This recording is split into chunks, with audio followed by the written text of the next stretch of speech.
Partner अगर तो ऐसा ही मेहनत करत रहले नु हाँ। तो वो दिन दूर नहीं खे जब हम तो के सिनेमा लाइन में पहुंचा दे। क्या बात कर रहे यस देख तो के ते पता बटवे किया कि लड़की फुल इम्प्रेस भी है। हाँ?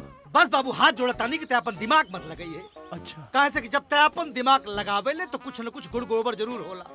तो के ते मालूम हो कि है नीचेवा से लेके ऊपर तक हमारा दिमाग है। हाँ। है दिमाग के लगावे का काम हमार। हाँ। तोर काम खाली अपना गायकी पे ध्यान दो। ठीक।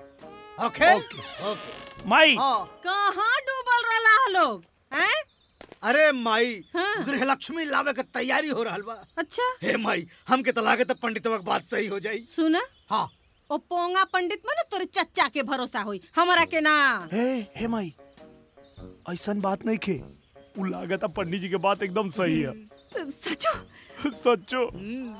अच्छा लेकिन ये बेटा एक बात बता अगर तोर बिया लंदन वाले से हो जाए तो करे वो भोजपुरी बोली की अंग्रेजी रे?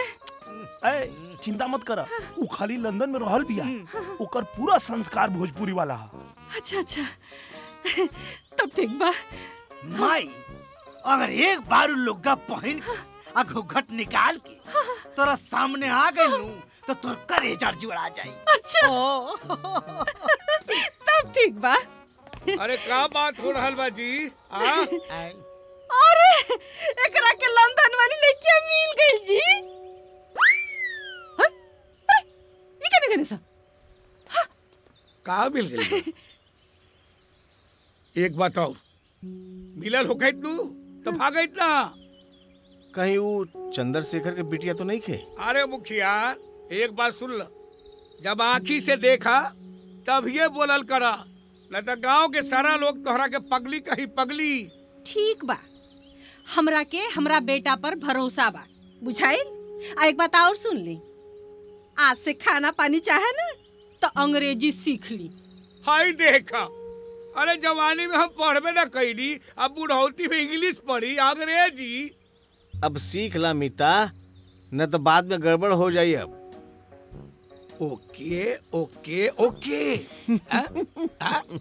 या ठीक है सुना हमनी के दोनों आयल बाड़ी घूम के टूटी का टूटी? तेरी ए जनक रौरा मड़वा में हीरा जड़ी। हे जनक रौरा मड़वा में हीरा जड़ी। हीरा जड़ी हीरा लाल जड़ी। हीरा जड़ी हीरा लाल जड़ी। हीरा जड़ी हीरा लाल जड़ी। हीरा जड़ी हीरा लाल जड़ी। हीरा जड़ी हीरा लाल जड़ी। हीरा जड़ी हीरा लाल जड़ी।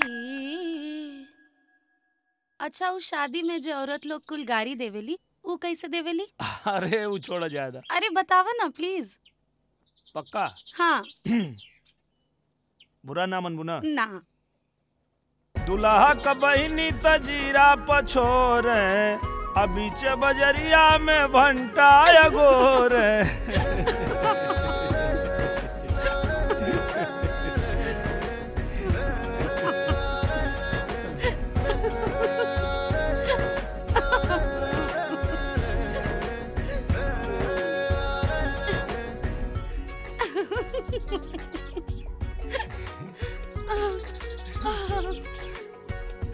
और है दुल्हा के बहिनी तजालिम बा छोटा की अखाले मुरैया अकेले में मोटा की। ओह गॉड। जैसन बकरी का पोछ वैसन दुल्हा का मोछ सुना दुल्हा हो।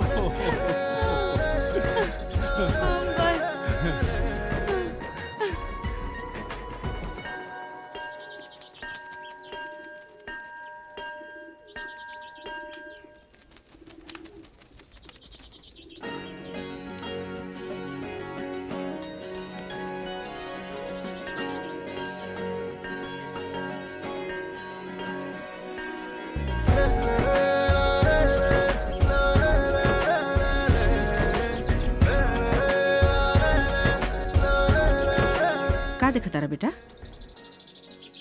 माई हाँ? तोहर होखे वाली पतो लंदन से आयल बड़ी। अच्छा। ए माई, अरे अभी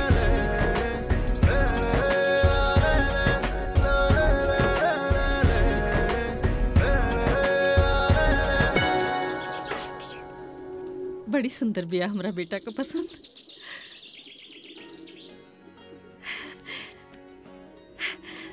सगुन का अंगूठी है, निकलिया मत, असगुन हो जाए। कैसन अंगूठी का पसंद? पता बा हमरा के कि तोरा के लाज लागता, बाकी हमरा के कुल पता बा। बेटा हमरा के बतौले बा। के बा अपने के बेटा?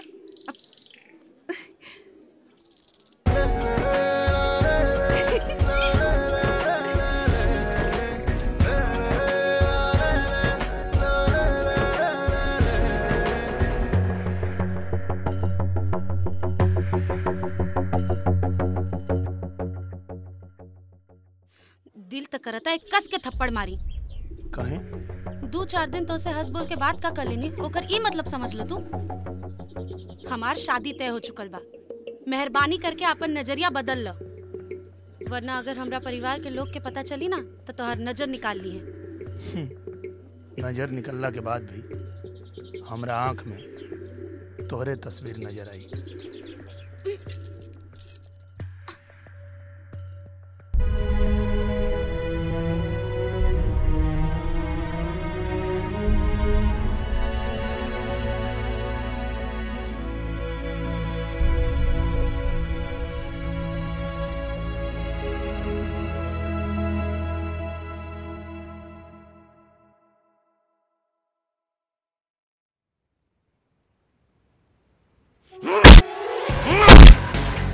जूली को इंडिया गए इतना दिन हो गया, तू मुझे अब आके बता रहा है? उसकी वजह से रातों की नींद और दिन का चैन खो गया।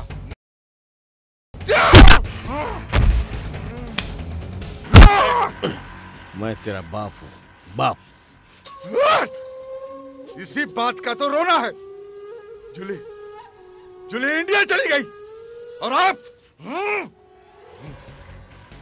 बेटा, वो सिर्फ इंडिया चली गई है, इस दुनिया को छोड़ के नहीं गई है। अगर वो साला दिसंबर आज बीच में नहीं आता ना, तो जूली तुम्हारी गोद में लेट रही होती। वो दिसंबर भी ऐसा वैसा आदमी नहीं है, शेर है शेर। और शेर जब बुढ़ा होता है ना, तो उसकी ताकत का अंदाजा करना मुश्किल हो जाता है। मेरी बात समझ में आई कि नहीं? हैं?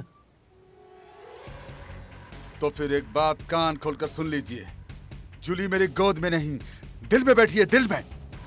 और मेरा दिल शेर और कुत्ते में फर्क नहीं मानता। जूली नहीं मिली तो जलजला आएगा, और उस जलजले में चंद्रशेखर और विशंबर को ढूंढते रह जाओगे। ये मेरा धमकी नहीं, फैसला है।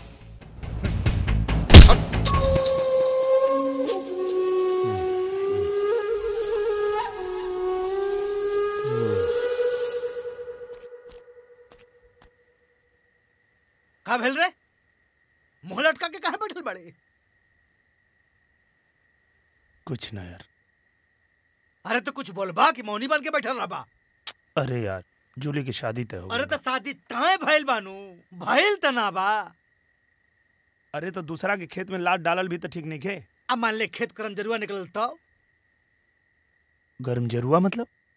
कभो कभो कुछ लोग सरकारी खेत के भी छेक के आपन कहे लगेला। कोशिश करे में का जाता महाराज, आई हम चाहे जाइल बेदा आई।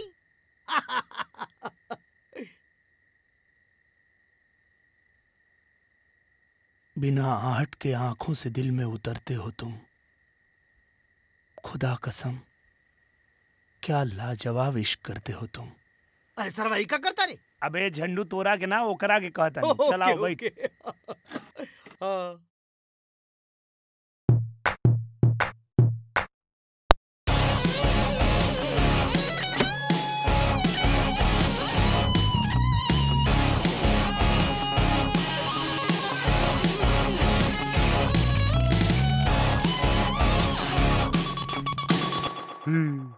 प्रणाम ससुर जी।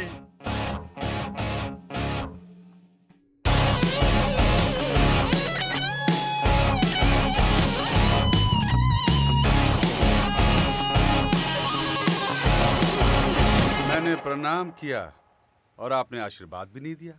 तू यहाँ का करे आलूआ?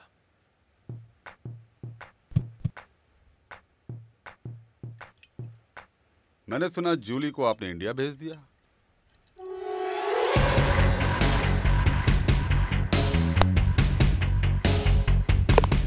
जूली हमार बेटी हिया, हम ओके इंडिया भेजी या लंदन में रखी? तो से मतलब? वो मेरी जान है। और आपको क्या लगता है उसको मुझसे बचा पाएंगे?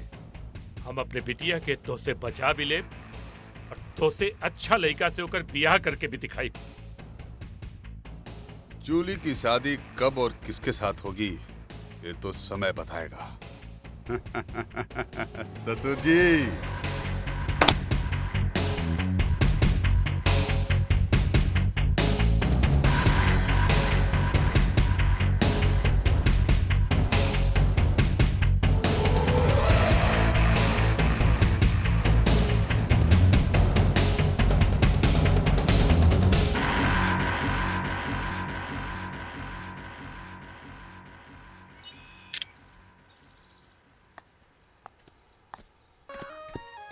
अरे हटा हमरा फोटो के बीच से। अरे हमार फोटो खींच के अपना दिल से चिपका ला। तो आके पता नहीं खे तू बहुत जल्दीबाजी कर रहल बाड़ू। कैसन जल्दीबाजी? बियाह के। अरे मैडम हमरा कुंडली में लिखल बा भगवान लंदन से तोहरा के हमरे खातिर यहाँ भेजले बाड़े। सपना रात में देखल जाला, दिन में ना। तू हमार सपना जरूर देख सकेला, बाकी हमरा के पा ना सकेला। जैसे तू हेलीकॉप्टर के देख रहल बाड़ा, ओकरा के सिर्फ देख सकल जाला, बाकी पकड़ल ना जा सके।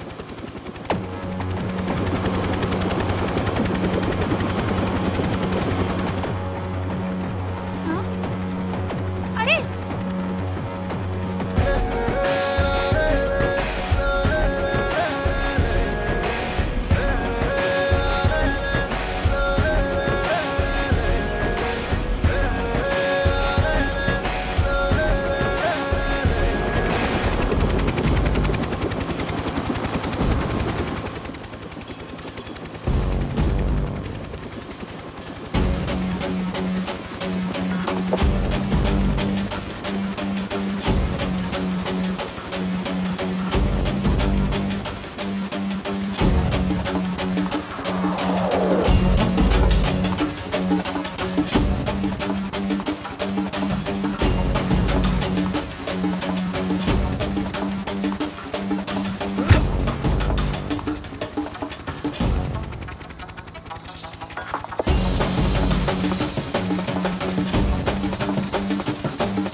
हमसे सच में बहुत बड़ गलती हो गई। तो सही कहत रहला, इस दुनिया में हमके तो से ज्यादा केहू प्यार न कर सकेला। प्लीज बाहर आ जा, प्लीज। हमके भी तोरा से अपन दिल के बात कहे के, please. love you! I love you!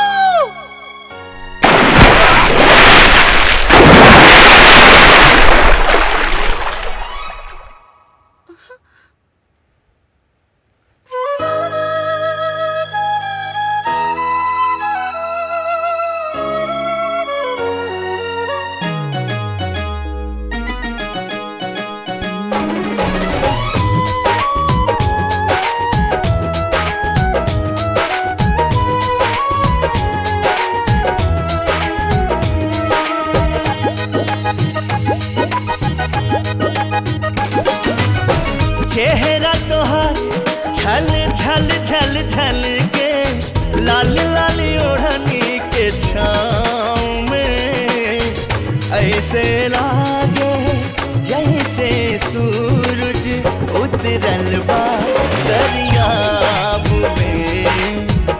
ऐसे लागे जैसे सूरज उतरल बा दरियाब में।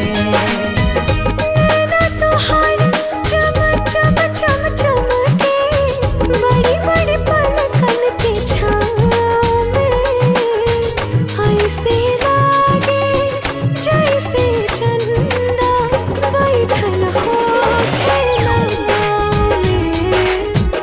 ऐसे लागे जैसे चंदा बैठल हो नाव में।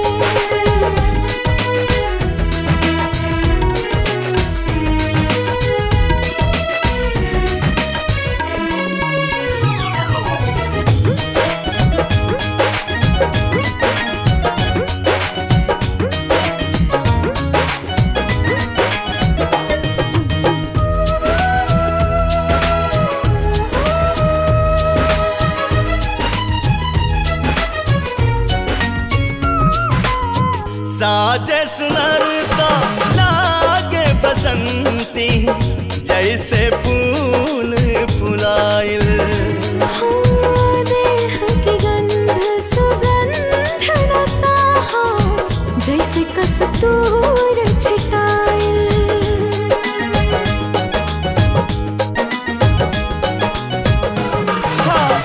साजे सुनरता लागे बसंती जैसे फूल फुलाइल।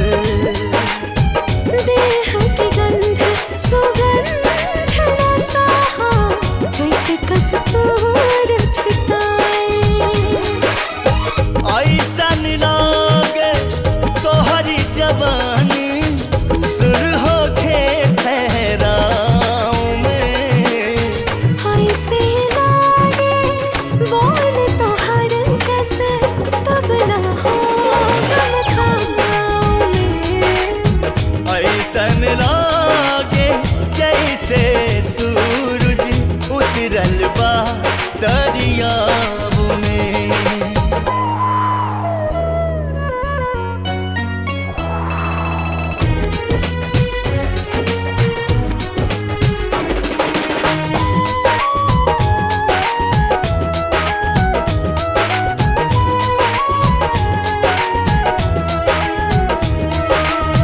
बस तोहरा के तकते तकते जादू कवन चली जाला।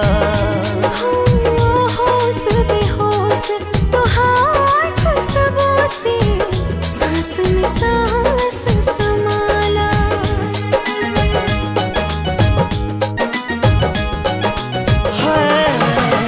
बस तोहरा के तकते तकते जादू कवन चली जाला।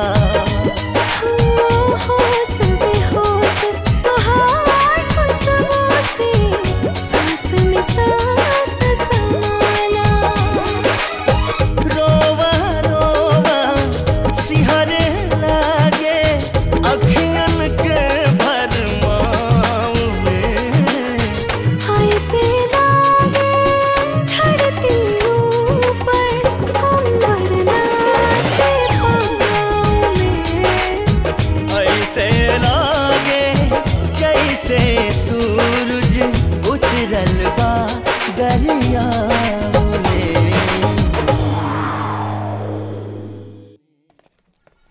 नमस्कार विशंबर बाबू। अरे बिटिया के शादी तय भी कल हैला और अपना चाहने वाला के न्योता भी ना दिहला। ये तो बहुत गलत बात बा।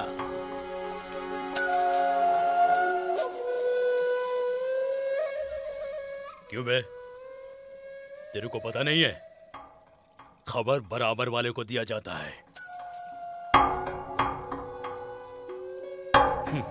खैर, जब कोई नौकर बिन बुलाए आ जाता है ना, तो उसे उसके मालिक की पगड़ी का वजन पता चलता है। पगड़ी संभाल के रखो, हवा का रुख बदल रहा है।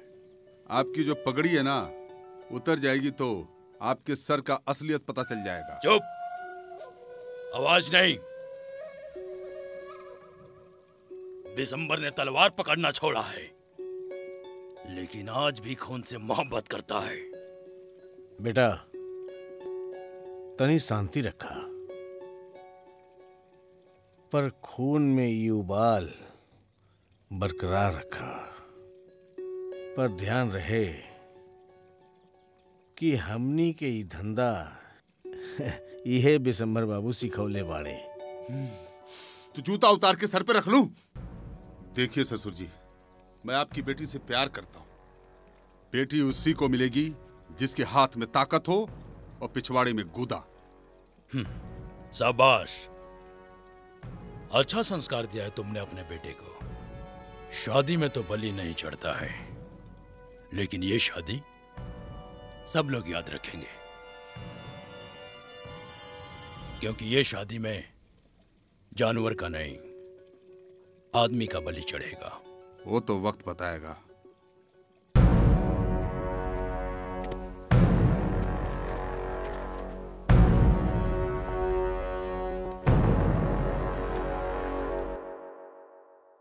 गाओ। कांच ही बांसे का बहंगिया, बहंगी लचकत जाए। गावा। बहंगी लचकत जाए, बाट जे पूछेला बटोहिया, बहंगी के करा के जाए, बहंगी के करा के जाए। तू त आन्हरा हवे रे बटोहिया, बहंगी छठी माई के जाए, बहंगी छठी माई के जाए। बटोहिया बहंगी छठी माई के जाए, बहंगी छठी माई के जाए। देखा था, सीख तो गईलू।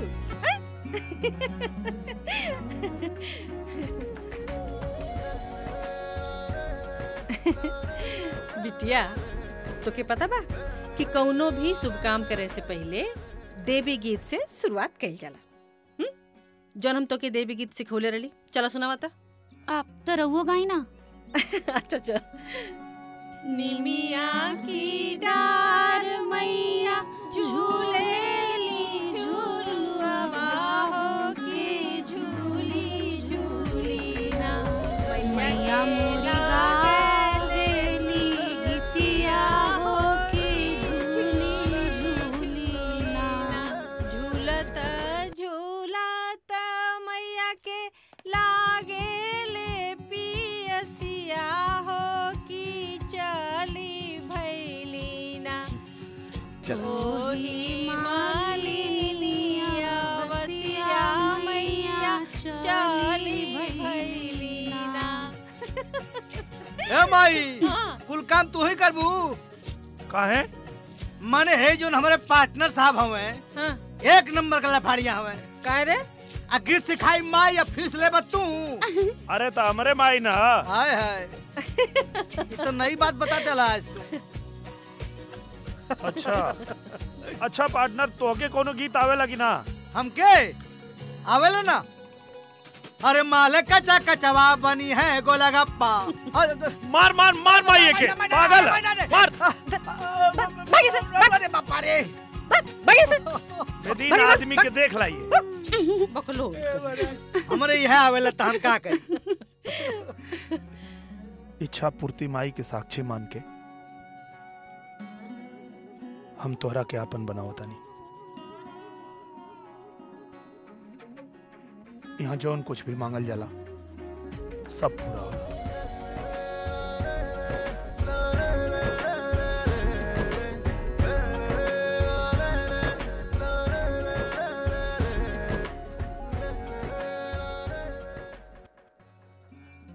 का मंगलू? जब पूरा हो जाए ओकरा बाद बताइब। तू भी अपना खातिर कुछ मांगला। हम का मांगी जब माई हमके बिना मंगले ही सब कुछ दे देले बाड़ी। आगे का करे के बा? समय पे छोड़ दा। समय हमनी के जीवन के कोनो न कोनो किनारा पे जरूर लगाई। मिलन होखे या जुदाई, तोहार स्नेह हमेशा याद रही।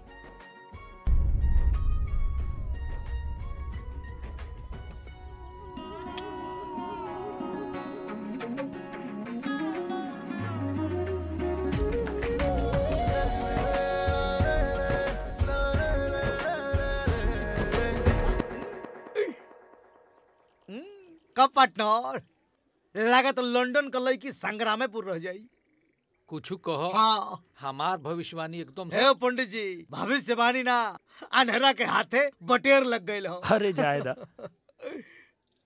पता ना कब सरस्वती माई केकरे जुबान पे बैठ जाए। हाँ ई तो हो। चिंता मत करा, ब्याह के ठेका तोहरे के मिली।